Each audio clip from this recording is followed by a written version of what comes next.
Hi there, I'm Barney, I'm BJ. and we are two of the main cast members on the old hit kids TV show, Barney and Friends. Let's talk about that. So as many of you may know, Barney and Friends was a long-running popular children's television show that ran from April 6, 1992 to November 2nd, 2010. And kids all across the globe grew up with my show for decades to come. Now, you might be thinking, working on that show must have all been sunshine and rainbows. But, wasn't quite like that.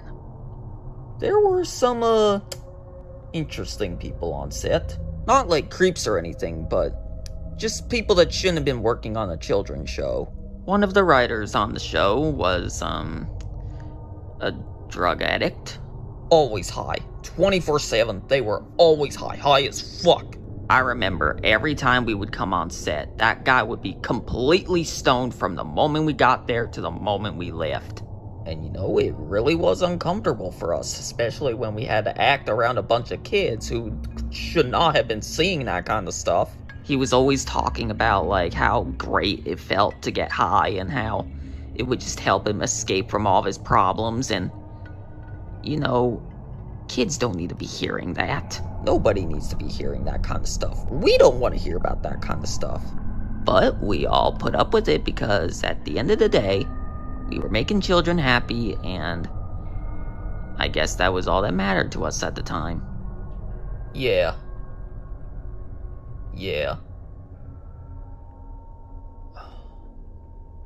That druggie is also what led to, Baby Bop. Baby Bop was a great friend. We loved her so much. I remember the way we were together in the show was exactly how we were in real life. We really were siblings. We always played together, we hung out together, we went out to eat together, we did everything together, both while we were on the show working and when we would get off. But the druggy writer really sent her on a downward spiral. She started caving into him, started doing drugs, and after doing them one too many times, yeah.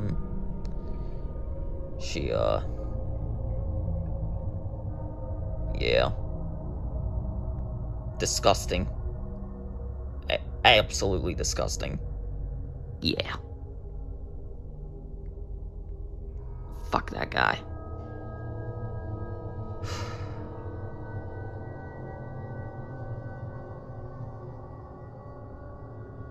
Anyway, after that, we just moved on.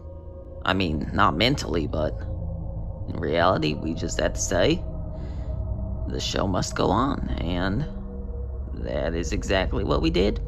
After a while, that writer did get kicked off after he got caught diddling with some other female writer, but, oh man, he did set up a toxic work environment there.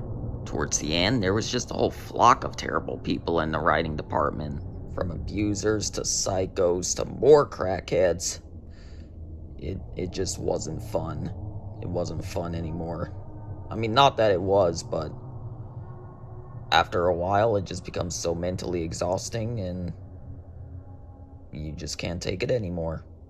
We were what ended Barney and Friends. After having enough with all the toxic work environment, we left, and that ended the show. I don't regret it. I don't regret it one bit. That was the best decision we made in our lives. You know, it wasn't just the drug addict that made working on that show a living hell.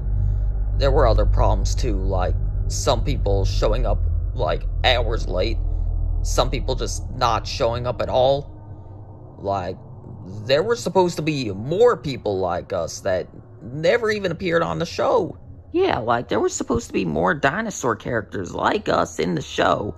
Like, ones that never appeared in it, but a lot of them bailed out, and why? I don't know.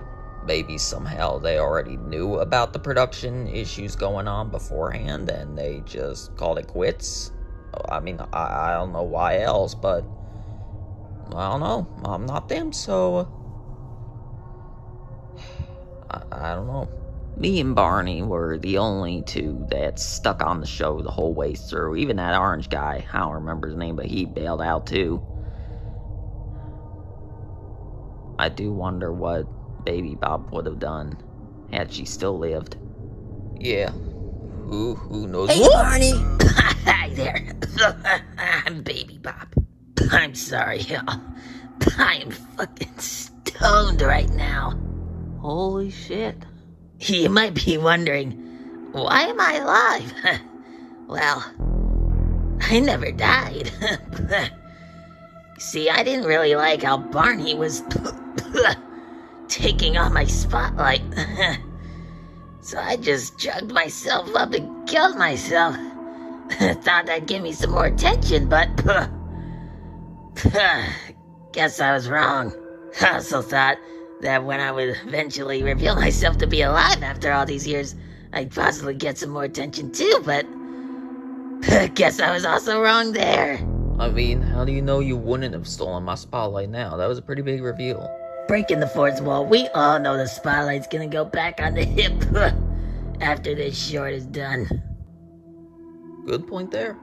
Well, now that that secret's been revealed, I guess I should reveal one secret of my own. I don't have any secrets of my own.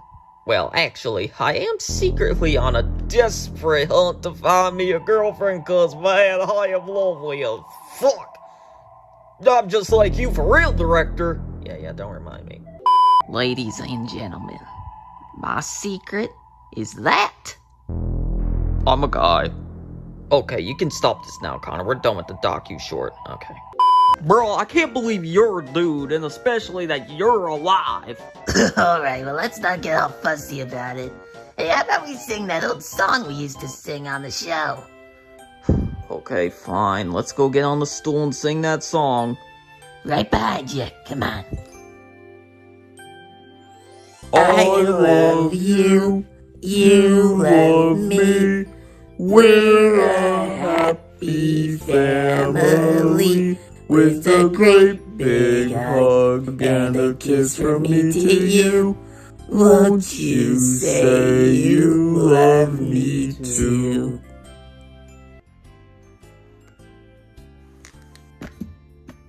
You do that on purpose? No. Okay. Stick your dick in my ass. Fuck me hard until you blow and give a big fat pump with a spank from me to you. Won't you say you'd want that too?